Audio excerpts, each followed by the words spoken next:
지난 한 주간도 저희들을 지키시고 보호하시어 하나님 앞에 나와 부활의 주님을 만나게 하시고 부활의 기쁨을 누리게 하시니 감사드립니다.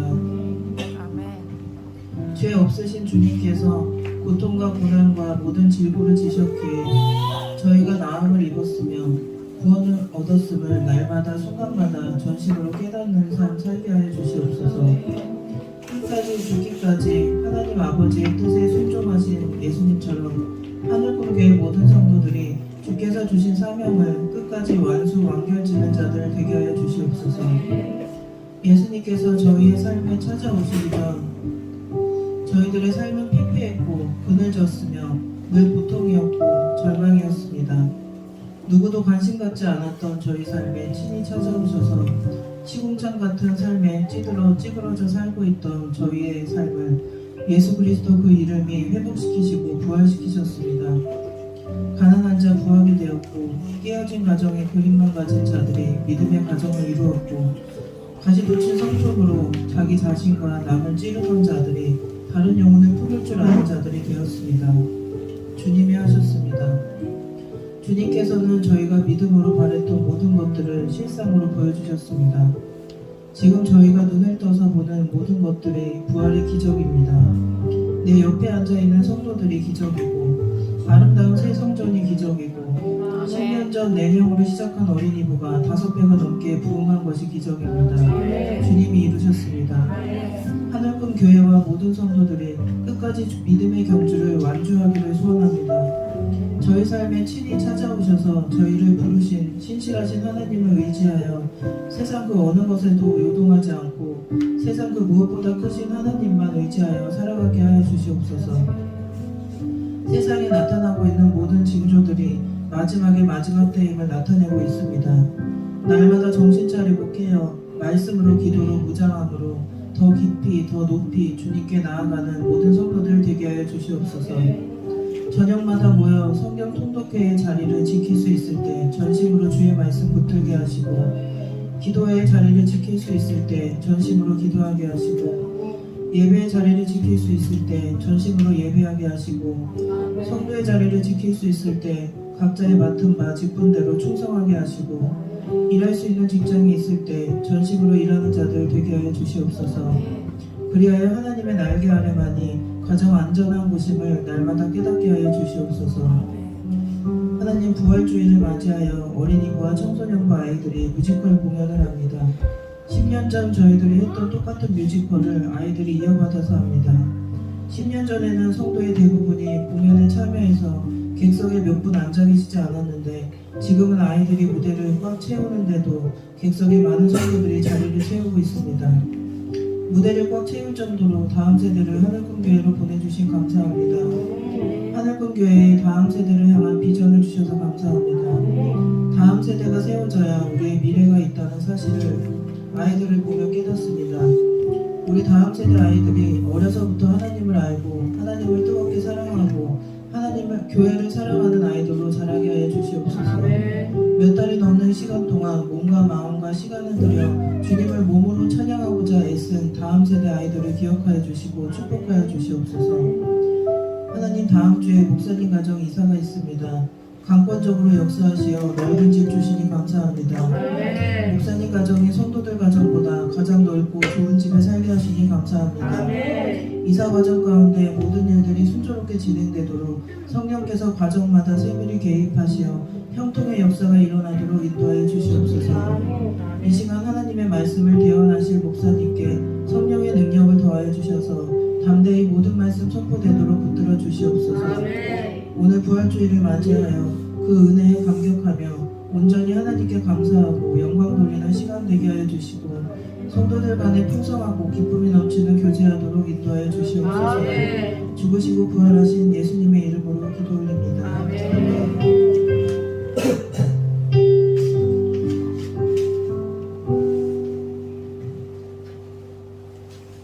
교독문 134번 교독하시겠습니다. 내가 받은 것을 먼저 너희에게 전하였느니 이는 성경대로 그리스도께서 우리 죄를 위하여 죽으시고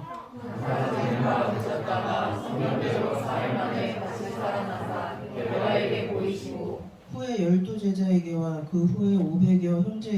동시에 보이셨나니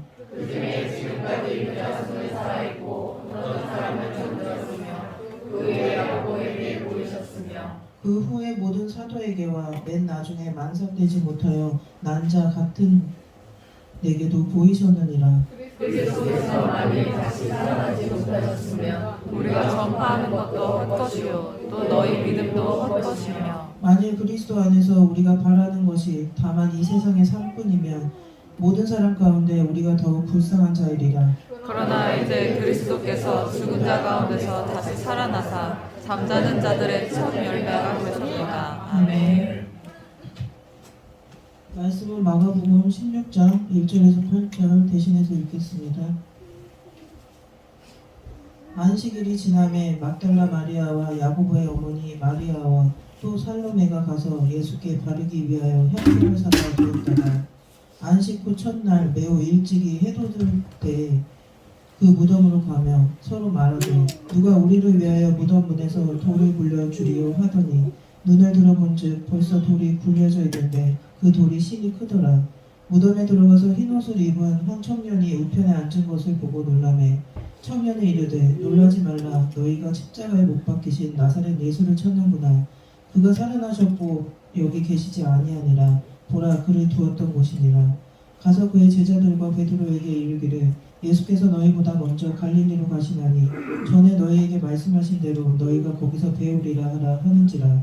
여자들이 몹시 놀라 떨며 나와 무덤에서 도망하고 무서워하여 아무 말도 하지 못하더라. 아멘. 목사님께서 나오셔서 예수 부활하셨다라는 제목으로 말씀 전해주시겠습니다.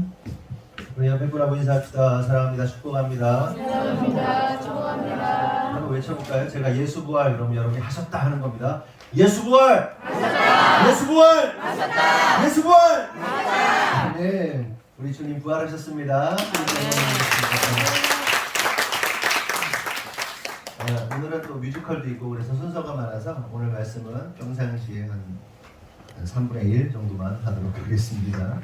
오늘 본문 1절에서 3절에 보면 이렇게 나오죠. 안식일이 지남에 막달라 마리아와 야고보의 어머니 마리아와 또 살로메가 가서 예수께 바르기 위하여 향품을 사다 두었다가 안식 후 첫날 매우 일찍이 해돋을 때에 그 무덤으로 가며 서로 말하되 누가 우리를 위하여 무덤 문에서 돌을 굴려 주리오 하더니 이렇게 말합니다. 안식일이 지났다고 기록해요. 그러니까 시간적으로 보면 금요일이 안식일이죠. 금요일이 안식이 아니라 금요일에 예수님께서 돌아가셨고요. 그 다음날 토요일이 안식일입니다. 그리고 안식일이 닿은 안식일 첫날이 언제죠? 주일입니다. 우리가 드리고 있는 주일 예배가 이 안식 후 첫날입니다. 근데 우리가 왜 주일 예배를 드리는지 아세요? 왜? 안식일을 좀 지키면 좋잖아요. 근데 왜 안식일을 안 지고 주일 예배를 지키는가 하는 겁니다. 제가 방금 말씀드린 것처럼 예수님께서 부활하신 날이기 때문에 우리가 주일을 지키는 겁니다. 그런데 안식일을 지키는 거하고 주일을 지키는 거하고 어떤 문제인가 이거 좀 생각해 봐야 된단 말이죠. 우리가 예전에도 대흥동에 교회에 있을 때 안식일을 지켜봤잖아요. 금요일 밤부터 안식일 지켜보고 그랬는데 그래서 실제로 오늘날 교회들 가운데 그리고 이스라엘의 어떤 이런 영향을 받은 교회들이 실제로 안식일을 지키는 교회들도 있고 안식교도 있단 말이죠. 그럼 우리에게 주일을 지켜야 하는 당위성이 무엇이냐 뭐 여러 가지 생각할 수 있어요. 그렇죠. 안식일은 안식일이고 예수님이 부활하신 날은 부활하신 날이지 예수님이 부활하신 날을 안식일로 지키는 것은 어떻게 우리가 좀 이해할 거냐 이 부분에 대해서 저도 좀 헷갈렸었고 많은 사람들이 혼란을 가지고 있는데요. 왜 우리가 주일을 지키는가 하면 예수님께서 안식일에 뭐가 되시죠? 주인이세요. 그렇죠? 예수님이 안식일의 주인이세요. 그리고 그 안식 자체가 누구십니까? 예수 그리스도입니다.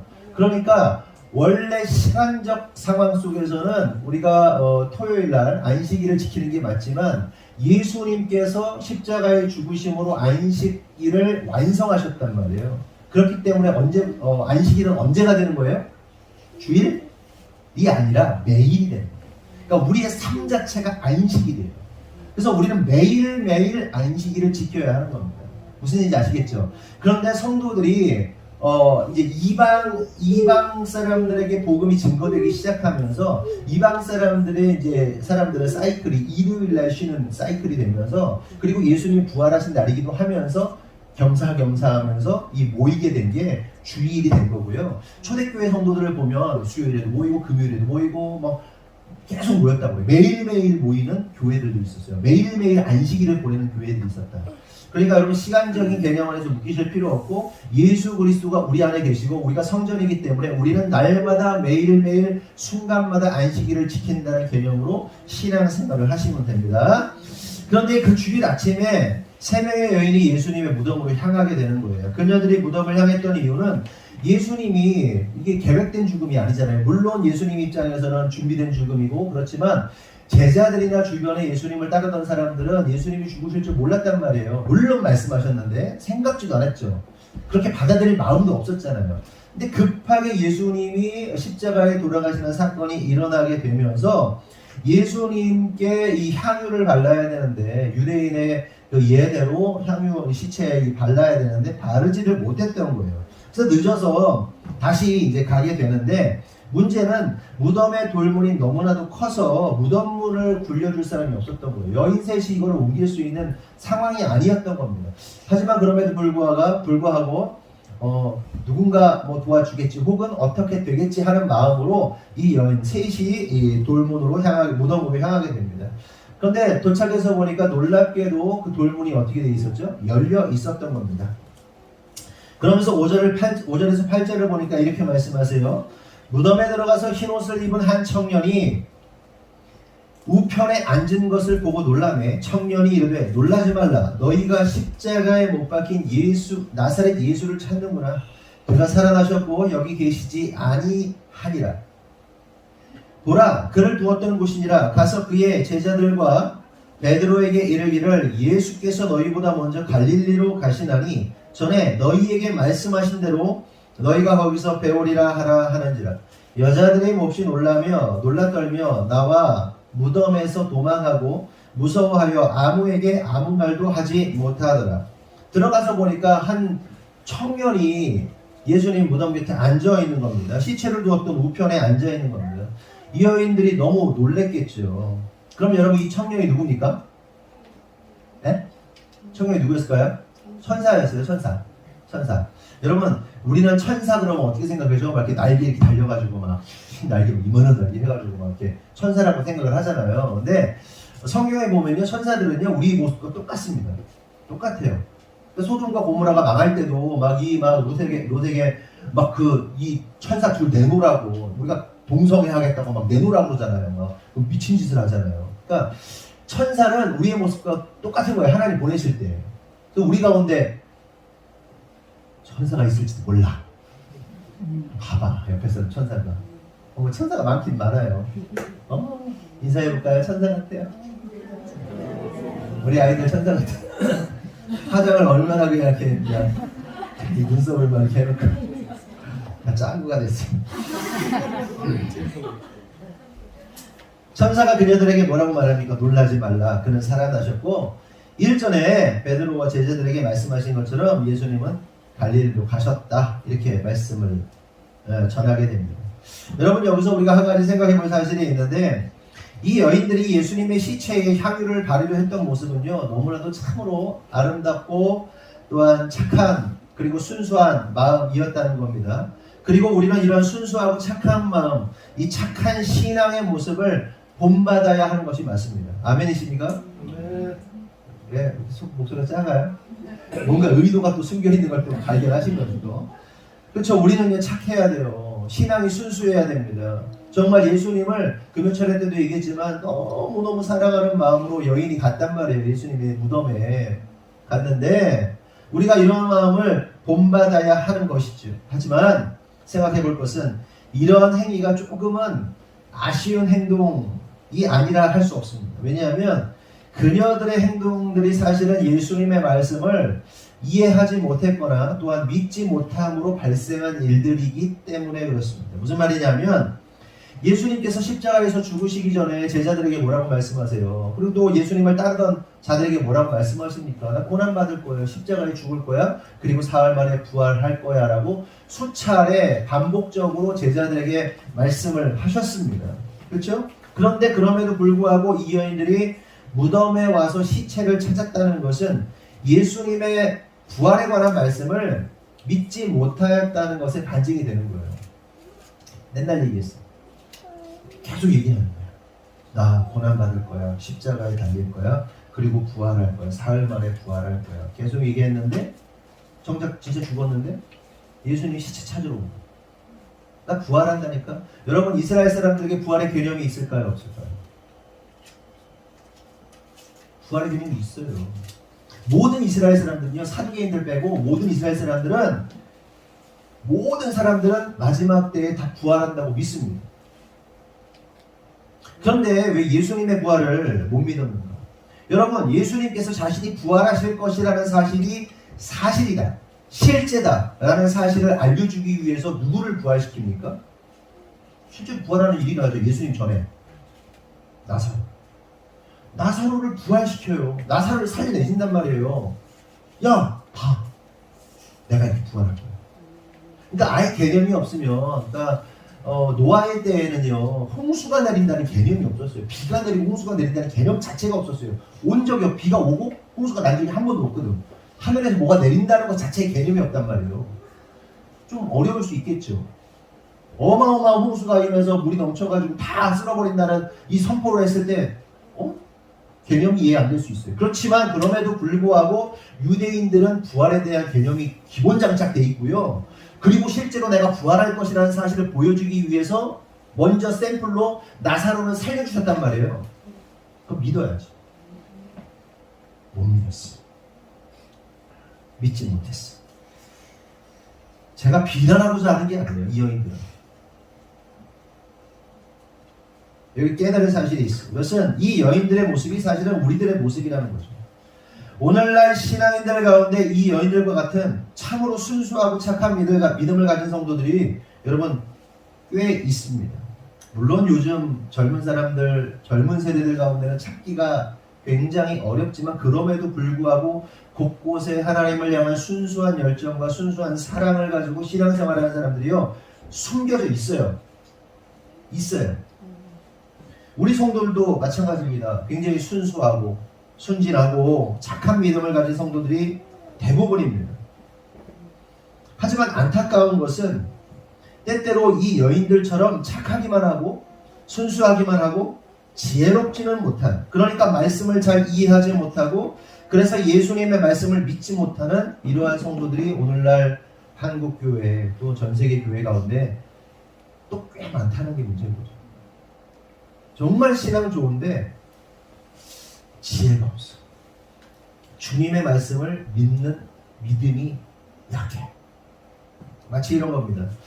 우리나라 한국교회에 기독교가 들어오고 나서 기독교가 복음이 들어온 다음에 어떤 일이 일어납니까? 놀라운 막 부흥의 역사가 엄청나게 일어나요. 성경의 역사가 어마어마하게 일어났습니다.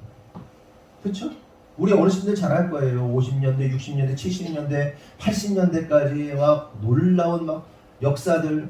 옛날에 뭐 저도 듣기만 했는데 박태선 장로가 막 치유하고 신앙촌 만들고 막 병 고치고 막, 저는 김계화 원장 할렐루야 기도원 이런 데 많이 가서 봤거든요. 막 손으로 막 이렇게 해가지고 막 이 덩어리 막 암덩어리 빼내고 막 긁어가지고 막 보고 그랬어요. 앞에서 이렇게 막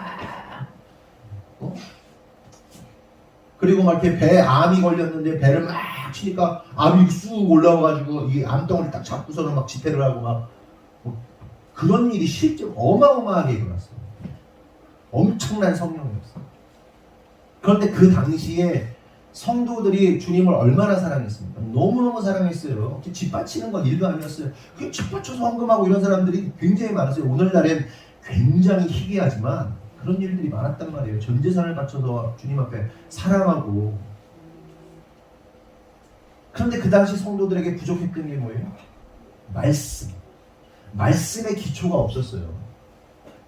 그래서 수많은 이단들이 파생하게 되고 생겨나고 이단에 빠지게 되고 가정이 깨어지고 삶이 깨어지고 이런 경우들이 얼마나 많았는지 모릅니다.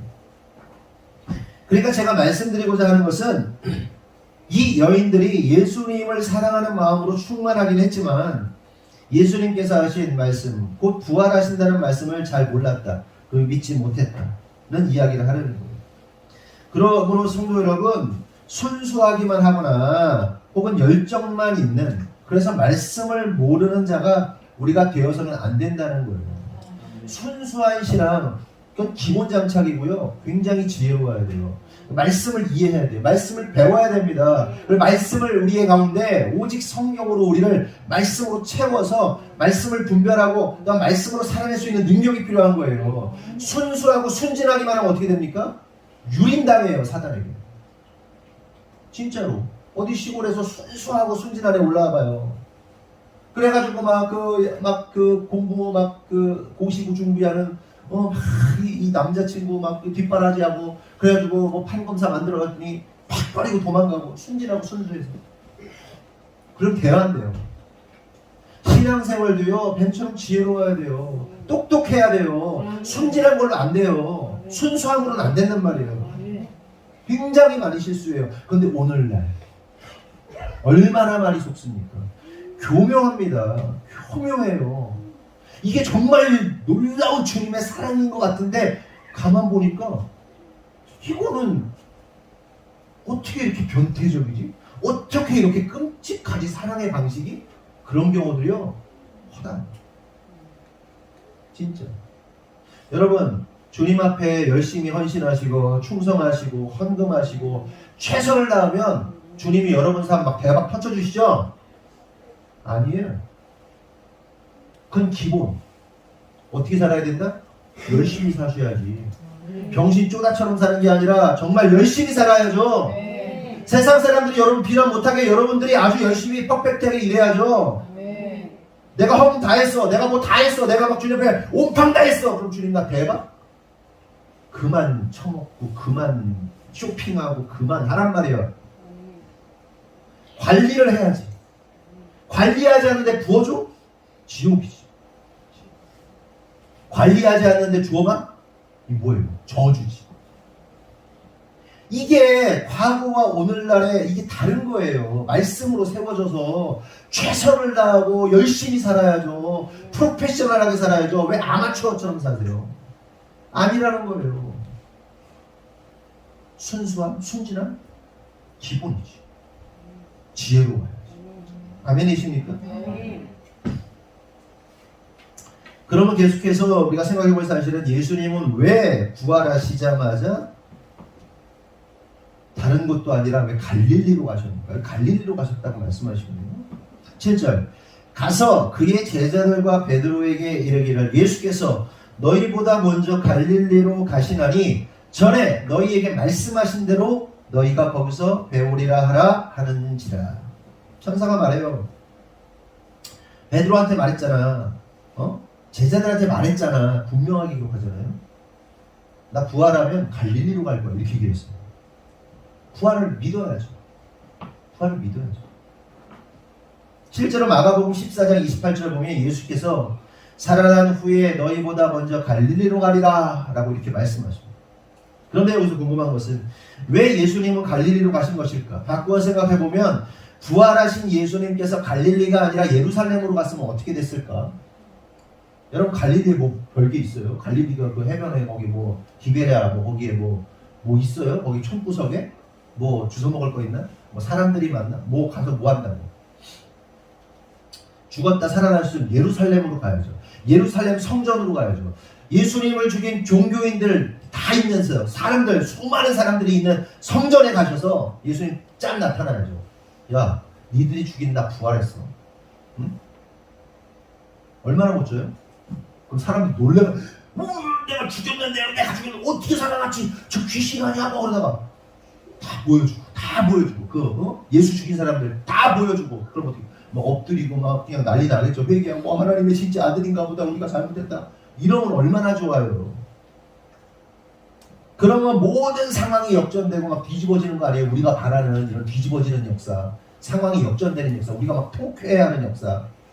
영화 보면은 막 주인공이 막 고난당하다가 막 완전히 뒤집어지는 역사, 영웅들이, 히어로들이 그거 바라는 거잖아요, 우리가. 그런데 왜 별 볼 일도 없는 어촌, 초구석, 갈릴리로 가신 것일까 하는 겁니다.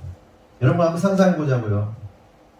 예수님이 만약에 예루살렘 갔으면 아까 제가 말한 대로 사람들이 예수님이 진짜구나 하고 다 회개하고 순종했을까요?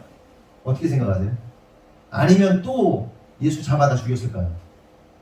어떨 것 같으세요? 여기서 가장 정직한 사람이 누굴까? 우리 강문수 집사님. 저는 우리 강문수 집사님을 가장 정직하게 봐요.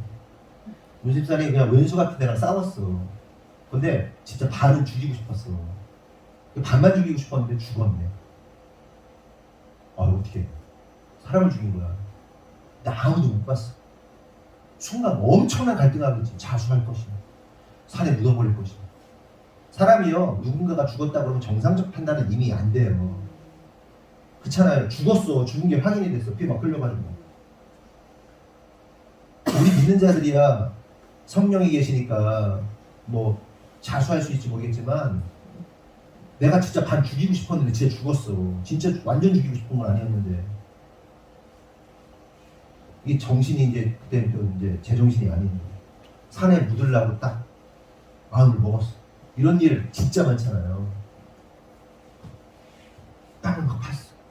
거의 다 팠는데 자루에 담아놨던 그 사람이 움직이는 거예요. 그럼 여러분 어떻게 할 거예요? 그 사람 보고서 사람이네, 살렸다 그럴 거예요. 미안하다, 빨리 병원 가자 해서 갈 것 같으세요? 아니면 이미 죽이고 작정하고 그냥 거기서 그냥 다시 죽여가지고 묻어버릴 것 같아요? 제정신이 아니에요. 그때는 우리는 이렇게 듣고 있으니까. 그런데 또 죽여요. 죽이기로 작정했기 때문에, 아무도 안 보기 때문에. 이 사람 살아나가 뭐 할 거예요? 살아도 나 살인 혐의 나 죽이려고 했다고 막 고소하면 어떻게 되는 거예요? 이혼이 끝나는 거예요. 어차피 인생 끝나는 거예요. 예수님이 그 예루살렘 현장에 나타나서 나 부활했다고 나타나도 아무도 회개 안 해요. 그래서 예수님이 당신이 사랑하는 자들만 만나러 다니세요. 부활하신 다음에.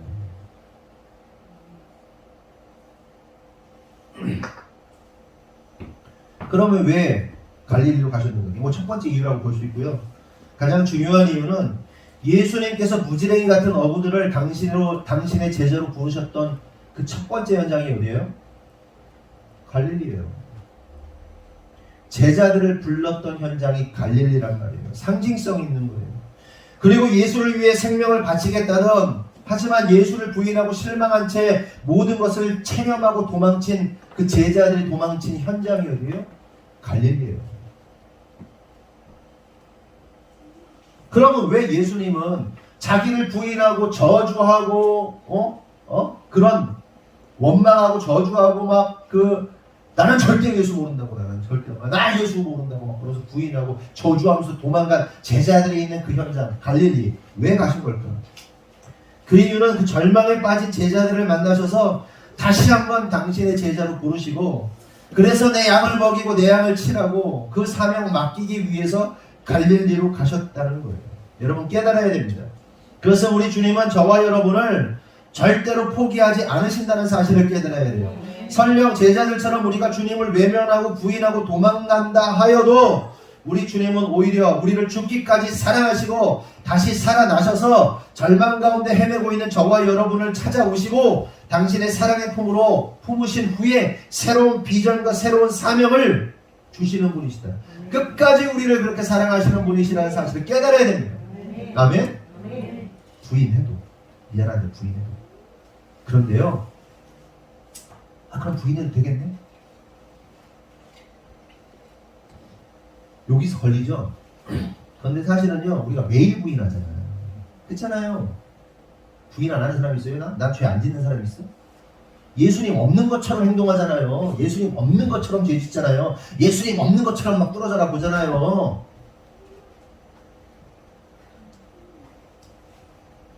그렇다고 대놓고 부인하라는 얘기 아니죠. 그런데 그렇게 부인하던 자들도요, 성령님 제대로 받잖아요. 성령님 제대로 임하잖아요. 예수님이 죽으시고 부활하신 다음에 성령님 보내주시고 이 부인하던 제자들이 결국 어떻게 돼요? 순교자가 됩니다. 순교자. 제가 말씀드리고 싶은 이유는 뭐냐? 우리 주님은 끝까지 우리를 사랑하신다. 그래서 요한복음 13장 1절을 보면 우리를 향한 주님의 사랑이 어떠한지 알 수 있는데, 6월절 전에 예수께서 자기가 세상을 떠나 아버지께로 돌아가실 때가 이른 줄 아시고 세상에 있는 자기 사람들을 사랑하시되 끝까지 사랑하시니. 성도 여러분, 우리 주님은요 끝까지 사랑하세요. 아멘. 우리가 죄 지으면요 주님 도망가고 싶을 때가 한두 번이 아니죠. 양심에 파인 맞으면 뭐 그러거나 말거나 살지만 진짜 주님을 사랑하는 마음이 있었던 사람들은요 자기가 죄 지으면요 괴롭습니다. 나쁜 짓 하면 괴로워요. 견딜 수 없습니다. 그래서 도망가고 싶고요. 그래서 막 외면하고 싶고 그래요. 나는 진짜 쓰레기란 거죠. 그게 그나마 양심이 살아있는 거예요. 그런데 그때 우리가 가져야 할 마음은 뭐예요? 끝까지 우리를 사랑하시는 주님, 끝까지 놓지 않으시는 주님. 그러므로 성도 여러분, 우리가 주님의 이러한 끊을 수 없는 사랑 안에 있음을 믿고 좌절하거나 절망하지 마시고 오늘도 제자들을 다시 찾으시는 주님, 다시 찾아 부르시는 것처럼 저와 여러분을 부르시는 주님의 음성에 반응하고 순종했으면 좋겠습니다. 그래서 주님 다시 오시는 날까지 주님의 양을 먹이고 치는 저와 여러분 되길 원합니다. 말씀 마칩니다. 2000년 전 오늘 주님께서 부활하셨습니다. 그리고 주님은 오늘도 저와 여러분을 부르십니다. 그러므로 저와 여러분이 주님의 부르심에 합당하게 순종함으로 끝까지 사명 감당하여 영혼들을 먹이고 치는 성도들 되기를, 주님의 제자 되기를 예수님의 이름으로 축원합니다. 기도하겠습니다. 하나님 감사합니다. 오늘 말씀을 통해서 깨닫습니다. 우리가 주님의 그 부르심 앞에서 순종할 수 있는 자들이길 원합니다. 하나님, 순수하기만 해서 미련하여 말씀을 믿지 못하는 자들이 아니라 지혜로워서 하나님 말씀을 들음으로 그 들음을 통하여 믿음이 나오는 것처럼 날마다 말씀을 들음으로 그 믿음이 역사하는 그런 성도 되게 하여 주시옵소서. 주님께서 부활하신 후 가장 먼저 갈릴리로 가셨습니다. 갈릴리로 가신 이유는 주님이 이 땅에서 공생애 동안에 제자들을 부르시고 그들을 제자 삼아 주신 그 첫 번째 현장이 갈릴리였고, 그리고 그 제자들이 부인하고 도망간 현장이 갈릴리였기에 다시 한번 그들을 부르셔서 주님의 사명을 맡겨주시기 위함을 깨닫습니다. 주님은 오늘도 우리를 찾아오셔서 우리를 부르십니다. 부르시는 이유는 그만 절망하고 그만 좌절하고 이제는 일어서서 내 양을 먹이고 치라는 그 말씀을 하기 위함이심을 우리가 깨닫습니다. 그러므로 주님, 우리에게 맡겨져 있는 영혼들이 있습니다. 가정 안에, 직장 안에, 또한 관계 속에서 맡겨진 영혼들이 있는데 그 영혼들을 먹이고 칠 수 있도록 주님 우리에게 하나님의 놀라운 능력을 부어 주시옵소서. 주님께서 이루실 줄 믿사옵고 예수님의 이름으로 기도합니다. 아멘.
하셨지만 그 살아나셨고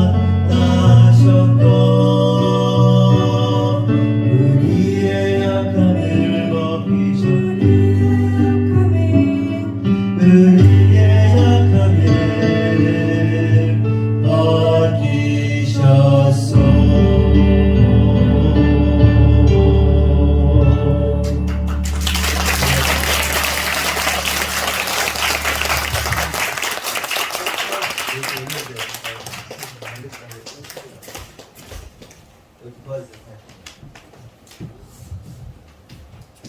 한 번도 안 틀리고 완벽하게 하다가 여러분 앞에 서니까 떨리네요. 떨려서 안 났어요. 네? 키 안 났어요. 네, 감사해요. 네, 네, 주시고요. 광고 말씀드리겠습니다. 다음 주 오늘 설거지 담당은 우리 강미연 집사님, 박다솜 집사님, 주예수 집사님, 소희림 학생이고요. 다음 주는 유경석, 조경미, 전희성 형제, 강정모 학생이 하도록 하겠습니다. 다음 주 대표 기도는 정순예 집사님이고요. 오늘 점심 식사 이후에 체육 활동이 있으니까 함께 재밌게 시간 보내도록 하고요. 이번 주 구보 제자 훈련은 없습니다.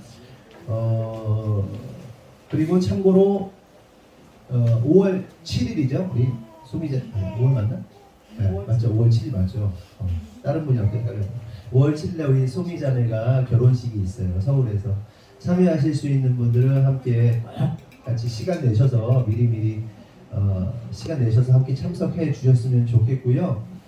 그리고 우리 소미자매 그리고 이수 집사님이 바라는 게 뭐냐면 이 부부가 천안에서 꼭 살았으면 좋겠다. 네, 기도 제목이 있습니다. 그러니까 여러분들 함께 기도해 주시고 천안에 살 수 있도록 시게 기도하셔서 그렇게 여러분들이 함께 동역해 주셨으면 좋겠습니다. 그리고 마지막으로 한 가지 하고 싶은 얘기는 사실은 그 뮤지컬 보면요, 전신갑주 취하라 이렇게 검색하면 많은 교회들이 이 프로그램을 많이 합니다. 그런데 그 다른 교회들과 우리 교회가 다른 점이 뭔지 혹시 아세요? 찾아본 사람 유튜브에서 본 사람도 있을 거예요. 뭐가 다를까요? 뭐가 다를 것 같으세요? 다 20대가 넘어간 청년들 10대 초등학교 2학년까지 우리가 하거든요. 이게 다른 거예요. 다음 세대가 이 정도의 퀄리티를 오늘 보면서도 막 계속 연습하면서 많이 봤는데 뒤에서 막 울컥해가지고 막 눈물이 나고 그랬는데 여러분들도 많이 감동 받으신 줄 믿습니다. 여러분 굉장히 오랜 시간 동안에 아이들이 힘들게 연습을 했는데 그 결과가 너무나도 진짜 완벽하게 잘 나왔고 이 모든 것들이 하나님이 또 도우시고 하나님께서 영광 받으실 만한 작품들로 세워졌다는 생각이 듭니다. 여러분 생각해 보세요. 아이들 가운데 이 나이에 뮤지컬을 올리고 뮤지컬에서 연기를 하는 아이들이 얼마나 있겠습니까? 그렇죠? 그래서 우리 혜연이가 나 뮤지컬 해야 된다고 우리 얘기했더니 네가 뮤지컬을? 네가? 그랬다며. 네가 뮤지컬을? 우리 교회는 할머니들이 하는데? 그랬다는 거지? 어른들이? 어른들이. 그치. 얘들이 할 게 아닌데 이 아이들이 벌써 이렇게 하고 있으니까 정말 다음번에 또 1년에 한 번 해야 되나?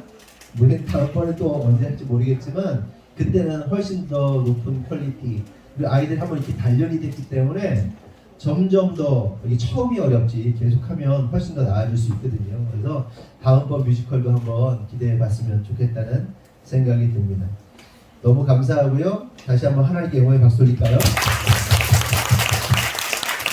그리고 다 같이 일어나셔서 찬송가 160장 찬송을 하겠습니다.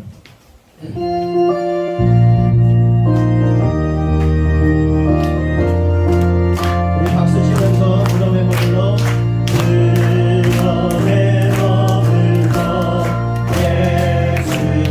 그는 새벽이 나려게 예수의 그 원수를 다 이기고 무덤에서 살아났네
시간 부활주일 주님의 부활을 오늘 이 시간 우리가 경험하게 하심을 감사합니다. 살아온 세월 모든 과정 속에서 죽음과 같은 상황들이 참 많았지만 그럼에도 불구하고 예수님께서 죽으심에서 살아나신 것처럼 부활하신 것처럼 오늘 우리가 우리의 영혼이 새롭게 부활한 줄 믿사오니 주님 축복하여 주시옵소서.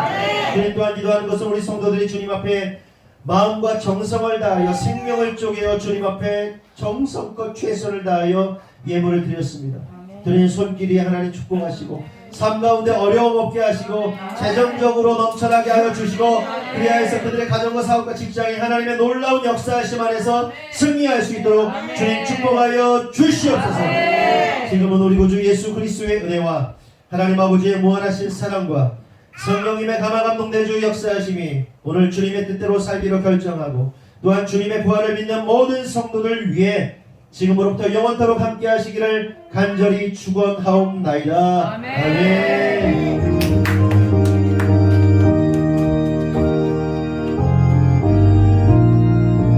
다시 한번 큰 소리로 하나님의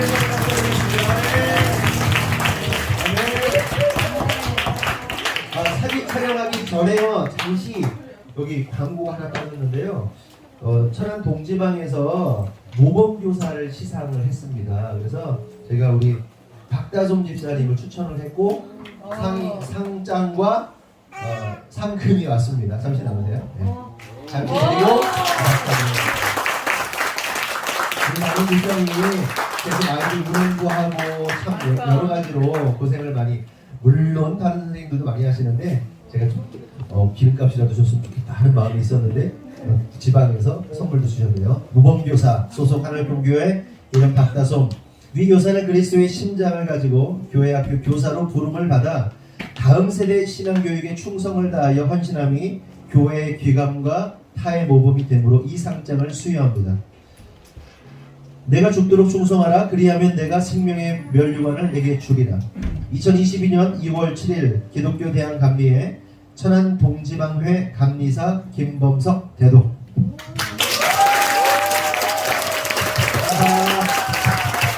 감사합니다. 다 나오셔서요 사진 촬영하겠습니다.